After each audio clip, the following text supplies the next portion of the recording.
You can't live your most authentic life if you're not living in the parasympathetic state of your nervous system.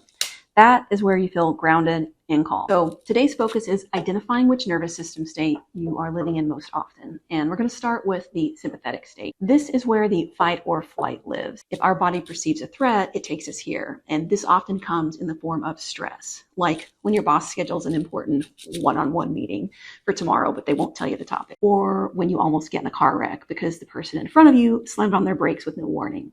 Or that feeling that you have when you think you forgot to pay a bill. In your body, this can feel like a sharp spike of heat all over, or uncomfortable itchiness, or clammy hands, or racing heart, or all of these. Here we feel anxious, restless, and hypervigilant. It's difficult to sleep when our body is in this state. The thing I see most often when folks are in this state is lots of random external actions that have no focus or intention. For example, if they're trying to write a book and they just can't get started, they will have a stack of books that they've bought to read.